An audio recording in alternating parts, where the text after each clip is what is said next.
You don't bang. This is car 58. See you around like a donut, Carl.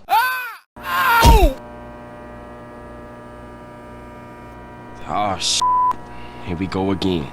Worst place in the world. Welcome to Escape the Backrooms, an exploration game with 8 highly realistic levels designed to trigger the liminal feeling in your brain.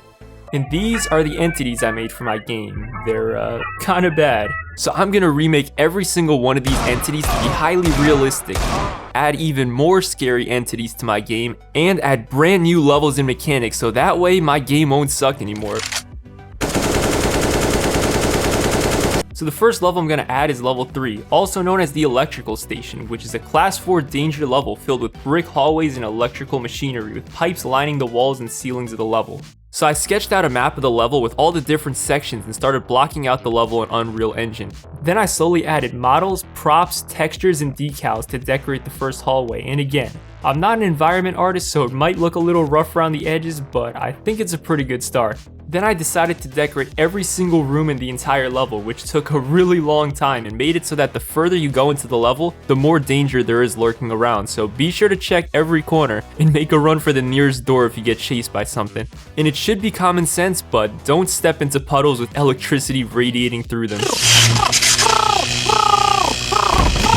But open wires aren't your only danger, since level 3 contains entities called hounds, which are humanoid entities with unkempt black hair and large mouths filled with sharp teeth that walk on all fours like a dog. They are extremely dangerous and become agitated whenever they see someone wandering around. So I ended up using a reference image from the wiki and modeling out this entity, which actually ended up looking really cursed. That is my dog show. That is my dog.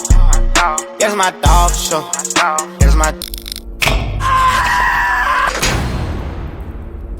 Now once a hound spots you, the only way to escape it is to shine a flashlight directly in its face to blind it and make a run for your life. So make sure to be quick to react as soon as you hear one or you'll be dog food. The next level I'm going to add is level 4, also known as the Abandoned Office, which is a class 1 safe level which resembles an empty office building, but it's almost completely devoid of furniture. Level 4 is also the only level to have different seasons, but don't get too excited because it rains like 99% of the time anyways. So I modeled out a ton of different rooms that added interactable office equipment and props that you need to use in order to get from room to room. I also added this dynamic lighting system which really adds to the atmosphere of the level. Now in real life, offices are extremely boring and drain the life and soul out of you by having you sit there for hours on end while constantly being reminded of how much of an idiot you are, but in my game, it's really not that much different. You are an idiot! But the good part about level 4 is that it's filled with almond water and other items to help restore your sanity, so if you ever need to stockpile for the more dangerous levels, you can always come back here once you find the exit. So the next entity I'm going to add are skin stealers, which are tall, pale humanoids with sunken white eyes that can wear the skin of their victims as a disguise and mimic human voices. So I modeled out this design for a skin stealer and added a mechanic for them to steal people's skin whenever they kill someone.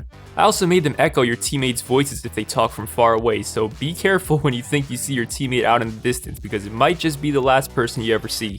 Now we need to add a way to identify other teammates because it would get kind of annoying if you kept confusing them for skin stealers and got killed every time.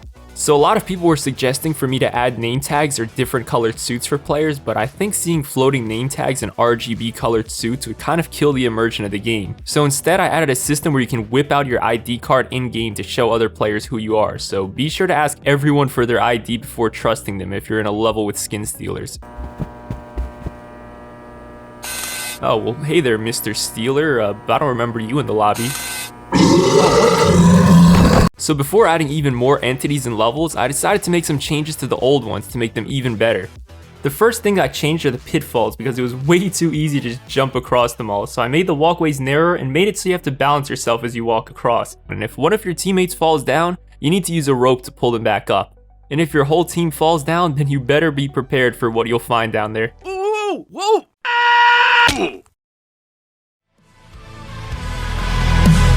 I also added 7 more floors to the habitable zone with an elevator to move between them, multiple exits and pipe dreams, objects to distract the entity in the end, lighter water in the pool rooms, notes scattered around with hints, a new VHS filter, and better jump scares.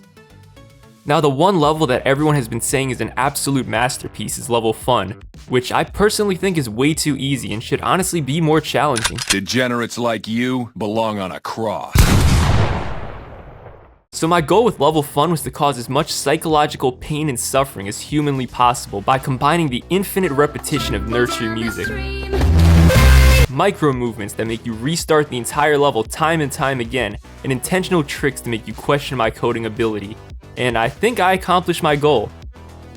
But I now realize that not everyone is a pro gamer like me who enjoys a challenge filled with trial and error with their friends, so I'm gonna add some balancing changes to appeal to the average gamer who doesn't enjoy level Fun. So I changed up the map layout a bit to make it more apparent that you need to use teamwork to get through the level and not just try and outrun all the monsters. I also added balloons around in the tricky parts that you can pop to make the entities turn around so you won't have to risk your life to pass the rooms. Now before I add the next level, which is probably the most important level in the entire game, be sure to hit the like button, subscribe, or you'll no clip in your sleep. And while you're at it, join my Discord since I'm always looking for suggestions and feedback to add to my game, and I actually set up a forum in the Discord where you can vote on other.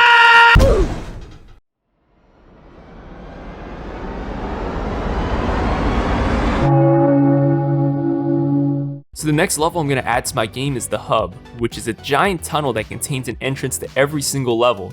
So I modeled out this underground highway tunnel and added an abandoned meg base that has computers filled with useful intel on different levels and entities, as well as storage for your items. I also added these doors to access different levels, but before you can actually use the doors, you need to find the level key inside each level and unlock the door from the other side. So it's a good idea to spend some extra time in each level to unlock it so you won't have to start all the way back at level 1 to get to a specific level.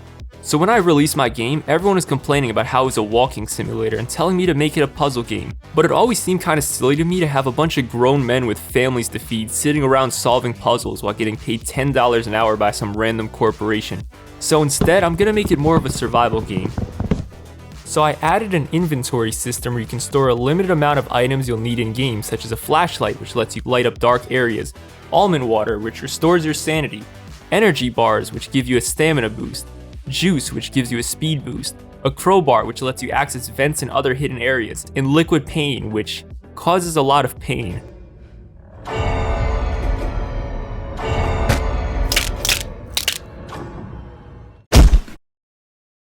So when it comes to the old entity models, I changed the scratcher to look more realistic since it should be a lot more intimidating, changed the party goer to not look like a 3-year-old's art class drawing, and by popular request from the comments on my last video, change Mr. Kitty from this detailed model to a stickman.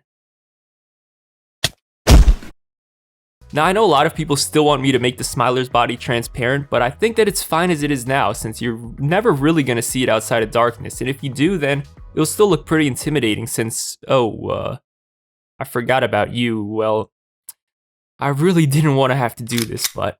Have you ever had a dream that you,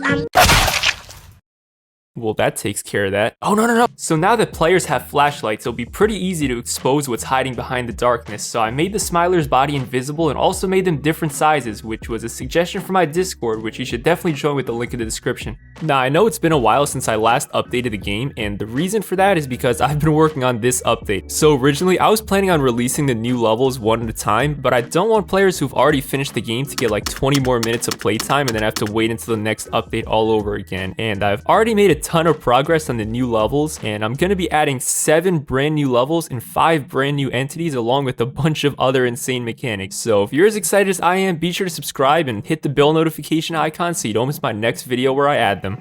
Rest in peace!